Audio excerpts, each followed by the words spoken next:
ကိုနဲ့ကိုပဲ try ပြီးတော့ show money ပြဖို့အတွက်ဒီ best statement ကအဓိကလို့ပဲထင်တယ်ပေါ့နော်ဟုတ်ကဲ့အဓိကကတော့ show money ပြဖို့ပေါ့နော် show money ပြဖို့အမားဆိုလို့ရှိရင်အနည်းဆုံး8လလောက်တော့အချိန်ယူလိုက်တယ်ဟုတ်အားလုံးပဲမင်္ဂလာပါရှင်ဒီနေ့မှာတော့ The Dream မှာဗီဇာလျှောက်ပြီးတော့အောင်သွားတဲ့အမကို interview လေးလုပ်ရင်းနဲ့အားလုံးဘူးတရားရောက်မဲ့ဒီအမရဲ့ပေါ့နော်ဗီဇာလျှောက်ခဲ့တဲ့အတွေ့အကြုံလေးတွေကိုမျှဝေပြပါရှင်အမမင်္ဂလာပါရှင်ဟုတ်အမကဒီ The Dream ကိုဘယ်လိုဟာသိပြီးတော့ဗီဇာလေးလျှောက်ဖြစ်တာလဲအမ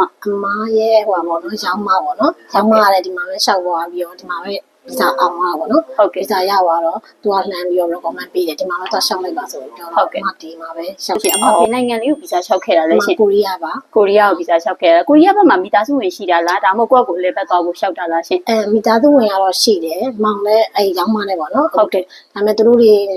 ရဲ့ဟိုဟာမှမယူဘဲနဲ့ကိုယ့်နဲ့ကိုယ်ပဲ try ပြီးတော့လျှောက်တာပါကိုယ့်ကိုယ်ပဲလဲသွားမယ်ဆိုတဲ့ပုံစံမျိုးလေးလျှောက်တာပေါ့သူတို့ကိုဖိတ်မခေါ်ခိုင်းတော့ဘူးပေါ့နော်အမကဒီဗီဇာလျှောက်ခဲ့တဲ့အခါမှာပေါ့အမအနေနဲ့စာရွက်စာတမ်းတွေပြင်ဆင်ခဲ့ရမယ်ဒါဗီဇာလျှောက်ဖို့အတွက်ပြင်ဆင်မှုတွေအများကြီးလုပ်ခဲ့ရမယ်အမအတွေ့အကြုံရှိပြီးသွားပြီပေါ့နော်အခုဒီဗီဒီယိုကြည့်နေတဲ့သူတွေဆိုလို့ရှိရင်ဗီဇာလျှောက်ချင်တယ်နိုင်ငံသားသွားချင်တယ်ကိုရီးယားကိုသွားချင်တယ်ဒါပေမဲ့သူတို့မှကဘာတွေလိုအပ်လဲဆိုတာအတွေ့အကြုံမရှိသေးဘူးအဲ့တော့အမရဲ့အတွေ့အကြုံလေးအနေနဲ့စာရွက်စာတမ်းမှာပြင်ဆင်ခဲ့ရတဲ့အပိုင်းတွေမှာဘာလေးကိုအဓိကထားပြီးပြင်ဆင်ခဲ့ရတယ်လို့မအနေနဲ့မြင်မိလဲဆိုတာလေးကိုမျှဝေပေးပါအောင်ရှင့်အဓိကကတော့ show money ပြဖို့ပေါ့နော် show money ပြဖို့အမားဆိုလို့ရှိရင်အနည်းဆုံး8လလောက်တော့အချိန်ယူလိုက်တယ်ဟုတ်တော့သူက6လလို့ပြောပြနေတယ်ကိုဘက်ကကာပါဖြစ်အောင်လို့8လလောက်တော့အချိန်ယူပြီးတော့အဝင်ထွက်တွေပေါ့နော်ဟုတ်ကဲ့တကယ်တည်းကိုရဲ့ငွေအစစ်ကိုပဲဝင်ထွက်ဖန်ထဲမှာ3တယ်ဖန်နဲ့ပဲ3ဖြစ်တယ်3ဖြစ်တယ်ပေါ့နော်အဲ့တော့ဒီအဓိက show money ပြဖို့အတွက်ဒီ best statement ကအဓိကလို့ပဲထင်တယ်ပေါ့နော်ဟိုမှာဗီဇာလျှောက်တော့ကောအခုဗီဇာ result ထွက်ဖို့အတွက်ကိုဘယ်လောက်ကြာခဲ့လဲအမအနေနဲ့တက်ကြည့်ရဆိုလို့ရှိရင် working day ပေါ့နော်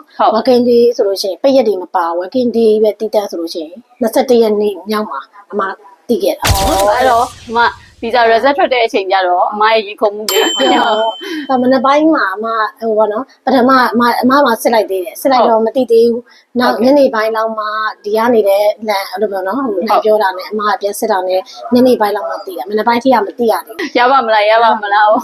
အဲ့လိုမျိုးရင်ခုန်ပြီးတော့ရသွားခဲ့ပြီပေါ့မဆိုတော့ဒီတားပြီးရဲ့အတွက်လည်းကျေးဇူးအများကြီးတင်ပါတယ်အမအနေနဲ့လည်းကိုရီးယားဘက်ကိုရောက်လို့ရှိရင်အမှတ်တရတွေများစွာဖန်တီးနိုင်ပါစေလို့တတွင်းကဆုမွန်ကောင်းတောင်းပေးလိုက်ပါတယ်ရှင်ပါပြီဆုမွန်ပေးပါသေးဟုတ်ကျေးဇူးတင်ပါတယ်ရှင်အားလုံးလည်းဒီအမရဲ့ပေါ့နော်ဗီဇာလျှောက်ခဲ့တဲ့အတွေ့အကြုံလေးတွေစာရွက်စာတမ်းပြင်ဆင်ခဲ့ရတဲ့ပုံစံလေးတွေကိုနားထောင်ပြီးတော့အားလုံးဘူးစတရပြီးတော့ပြင်ဆင်နိုင်လိမ့်မယ်လို့မျှော်လင့်မိပါတယ်ရှင်အားလုံးပဲသာတော့နေပြီဖြစ်ပါစေရှင်